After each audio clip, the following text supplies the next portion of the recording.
Hello friends, welcome to my channel. कैसे हैं आप सब? आई होप आप सब बहुत अच्छे होंगे। तो जो आज का हमारा टॉपिक है वो एक बहुत ही ज़्यादा इम्पॉर्टेंट टॉपिक है और अभी न्यू ऐड हुआ है ये हमारे जो बीएड के सिलेबस में, educational policy and planning in contemporary India. इस सब्जेक्ट के अंडर जो है ये न्यू टॉपिक ऐड हुआ है, ठीक है, जिसका नाम है educational financing and principles of financing. तो अगर आप लोग मेरे चैनल पर आज पहली बार आ रहे हैं तो प्लीज़ मेरे चैनल को सब्सक्राइब ज़रूर करें, और अगर आपको मेरी वीडियो अच्छी लगे तो उसको लाइक करना बिल्कुल ना भूलें। और अगर आप चाहते हैं कि मैं कुछ ऐसी वीडियो बनाऊं, ठीक है, जिसकी आपको ज़रूरत है, तो आप उस टॉपिक का नेम मुझे कमेंट बॉक्स में लिख सकते हैं। तो चलिए शुरू करते हैं। हमारा जो आज का टॉपिक है educational financing and principle. So introduction से स्टार्ट करेंगे, मीनिंग से। जो एजुकेशनल फाइनेंसिंग है, ठीक है, अब एजुकेशनल एंड फाइनेंसिंग ये दो अलग अलग वर्ड्स हैं। इन दोनों वर्ड्स को मिलाकर एक वर्ड बनता है, दैट इज एजुकेशनल फाइनेंसिंग। तो सबसे पहले एजुकेशन क्या होता है? एजुकेशन एक वो सिस्टम है जिससे किसी भी इंडिविजुअल की ओवरऑल डेवलपमेंट होती है फ्रॉम ऑल द एस्पेक्ट्स, चाहे वो सोशल डेवलपमेंट है, चाहे इमोशनल डेवलपमेंट है, चाहे फिजिकल डेवलपमेंट है, चाहे इंटेलेक्चुअल डेवलपमेंट है, और चाहे मेंटल डेवलपमेंट है। मतलब हर पर्सपेक्टिव से एक इंडिविजुअल की डेवलपमेंट करना वो एजुकेशन करता है। Financing is something which is related to money, और वो मनी किसी भी फॉर्म में हो सकती है, ठीक है, चाहे वो लोन की फॉर्म में हो, चाहे वो फंड्स की फॉर्म में हो, चाहे वो टैक्सेशन की फॉर्म में हो, चाहे वो फीस के फॉर्म में हो, तो वो किसी भी फॉर्म में जो है वो हो सकती है। So what is educational financing? Educational financing जो है एक प्रोसेस है। कौन सा process? Governmental and organizational process, means public और प्राइवेट प्रोसेस है जिसमें कि रेवेन्यू जनरेट की जाती है, ठीक है। अब गवर्नमेंट कैसे रेवेन्यू जनरेट करेगी? बाय चार्जिंग टैक्सेशन, ठीक है। और जो ऑर्गेनाइजेशन है, प्राइवेट ऑर्गेनाइजेशन है, वो ट्यूशन फीस या जो भी उनके एनुअल चार्जेस वगैरह हैं, वो जो पूरी एनुअल फीस है उससे जो पैसे आते हैं उससे उनकी क्या होती है? रेवेन्यू होती है, ठीक है। अब जो वो पैसा है वो उसको इस तरीके से डिस्ट्रीब्यूट करते हैं ताकि जितना भी उनका डे टू डे का खर्चा है, ठीक है, वो सारा अच्छे से निकल जाए, और स्कूल की और एजुकेशनल इंस्टीट्यूशन की जो है ग्रोथ हो, डेवलपमेंट हो, और वो एक्सपैंड हो सके और ज्यादा बड़े लेवल के ऊपर, ठीक है।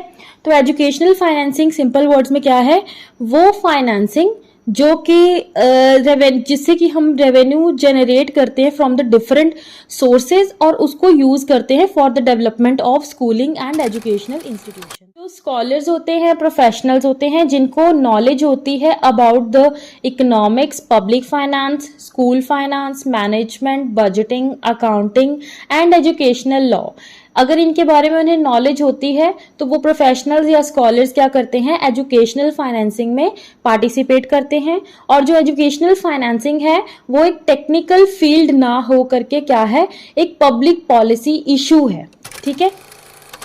तो इसका अगर मीनिंग क्लियर हो गया है तो हम नेक्स्ट चलते हैं नेचर ऑफ एजुकेशनल फाइनेंसिंग के ऊपर। इसका पहला नेचर ये है कि ये एक्सटर्नल भी हो सकता है, इंटरनल भी हो सकता है।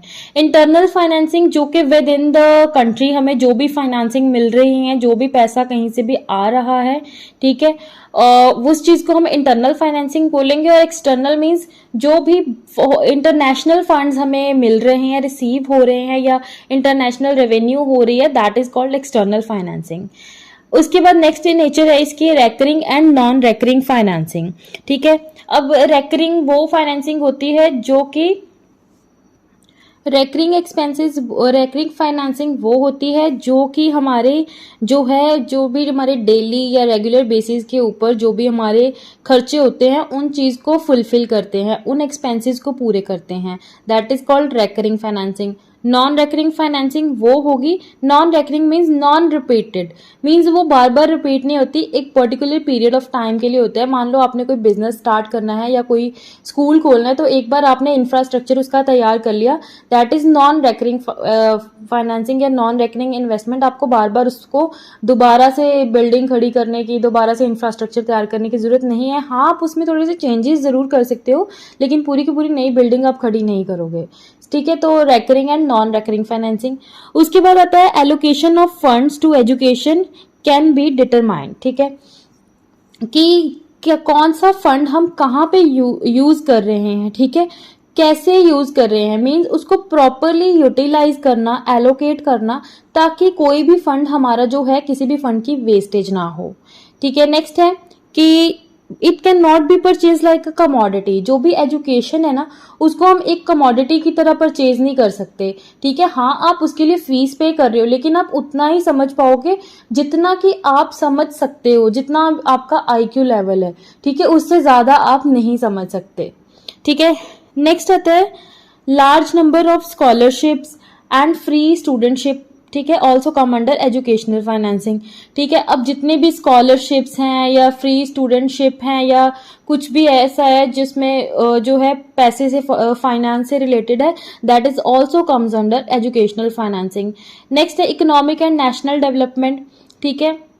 एजुकेशनल फाइनेंसिंग से जो है हमारी इकोनॉमिक स्टेबिलिटी भी बढ़ती है और नेशनल डेवलपमेंट भी होती है, ठीक है, जिससे कि हमारा जो है जीडीपी ग्रो करेगा। अगर हमारा जीडीपी ग्रो कर रहा है, ग्रॉस डोमेस्टिक प्रोडक्ट, तो उसके साथ साथ मतलब उसका मतलब ये है कि हमारी इकोनॉमिक कंडीशन भी अच्छी हो रही है और नेशनल डेवलपमेंट भी हो रही है, ठीक है।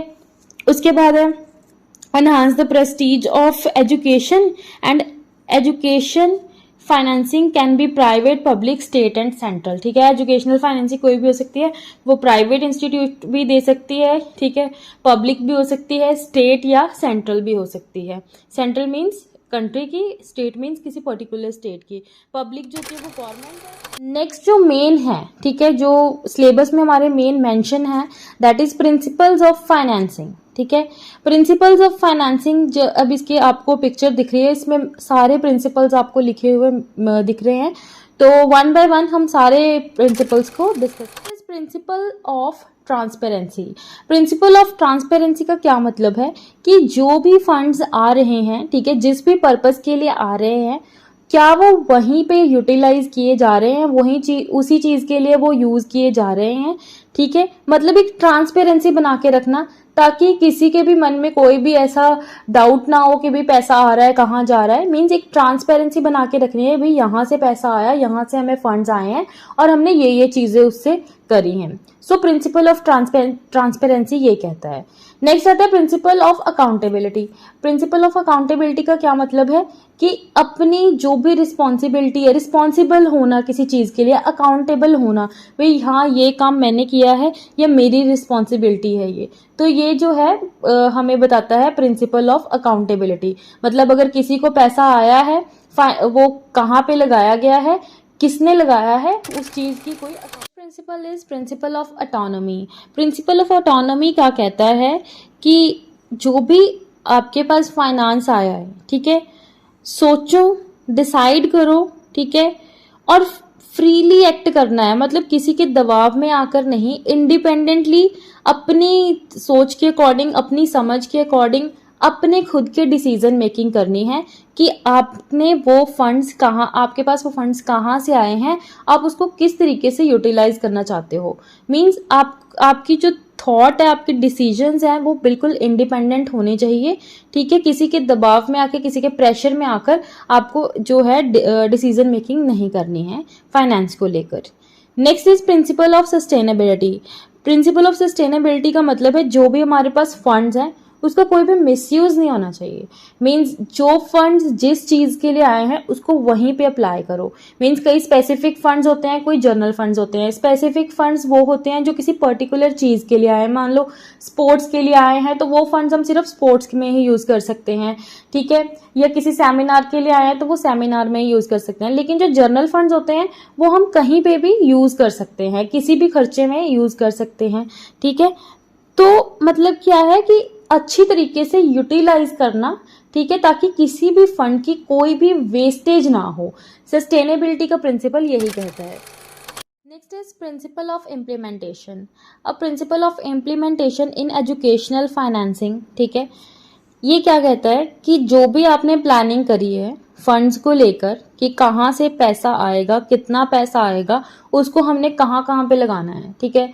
आपने इंफ्रास्ट्रक्चर में लगाना है, इसकी अपने ऑर्गेनाइजेशन की ग्रोथ के लिए लगाना है, एडवर्टीजमेंट के लिए लगाना है, कहाँ लगाना है आपको पैसा, कितना पैसा लगाना है, वो सारी चीज़ें मतलब एज पर प्लानिंग आपको उस चीज़ को इम्प्लीमेंट करना है, ठीक है। जो आपने अपने कागजों पे प्लानिंग लिखी है उस चीज़ को इम्प्लीमेंट करना, ये कहता है principal of implementation of educational finance. Next principle is principle of equity over equality. Equality का मतलब होता है कि सबको इक्वली ट्रीट करना। इक्विटी का मतलब है जिसको जिस चीज की जरूरत है उसको उस चीज की तरह क्या करना, ट्रीट करना। मतलब किसी को जिसको जो चीज चाहिए, जिस चीज की नीड है उसको वही चीज देना, ठीक है, ताकि इक्वालिटी की बजाय इक्विटी आ सके, ठीक है। अब जैसे पिक्चर में आपको दो पिक्चर दिख रही है इक्वालिटी और इक्विटी की, आप साफ साफ डिफरेंस देख पा रहे हो। फर्स्ट में जो है, फर्स्ट वाले पर्सन को जो है वो बेंच की जरूरत नहीं है, वो वैसे भी देख सकता है। और जो दूसरा है, ठीक है, उसको एक बेंच चाहिए और उसने जो फर्स्ट वाले ने अपना बेंच उसको दे दिया ताकि वो तीसरा वाला जिसकी हाइट कम है वो भी मैच को देख सकता है आराम से। मींस क्या है, यहाँ पे तीनों लोग इक्वली इंजॉय कर पा रहे हैं या उस चीज को यूज कर पा रहे हैं, ठीक है। तो इन्होंने इसलिए कहा है कि हमेशा हमें इक्विटी को ज्यादा प्रेफरेंस देनी चाहिए as principle of stakeholder involvement, ठीक है। अब जो भी, अब आपको पता है आपकी ऑर्गेनाइजेशन में बहुत सारे लोगों ने इन्वेस्ट किया होता है, बहुत सारे फंड्स आपके पास आते हैं, ठीक है। तो उन पैसों को आप कहाँ कहाँ पे लगा रहे हो, क्योंकि अगर कोई भी पर्सन आपके बिजनेस में, आपके ऑर्गेनाइजेशन में पैसा लगा रहा है, ठीक है, तो उनको, उन स्टेक होल्डर्स को ये जानने का हक होता है कि आप अपने पैसे, आप जो उन्होंने पैसे दिए हैं आपको या आपकी उसमें ऑर्गेनाइजेशन में इन्वेस्ट किए हैं, कह लो एक पर्टिकुलर वर्ड इन्वेस्टमेंट की है, वो इन्वेस्टमेंट आप कहाँ पे यूज कर रहे हो, ठीक है। उनको हर चीज में इन्वॉल्व करना ताकि उनको ये श्योरिटी बनी रहे कि भाई उनका पैसा जो है वो सही जगह पर इस्तेमाल हो रहा है, कोई भी गलत काम नहीं हो रहा उससे, ठीक है, और डेवलपमेंट हो रही है और उसको भी बेनिफिट, टाइम टू टाइम उसको भी इंटरेस्ट देना है, ठीक है, डिविडेंड वगैरह उनको भी देने हैं, ठीक है।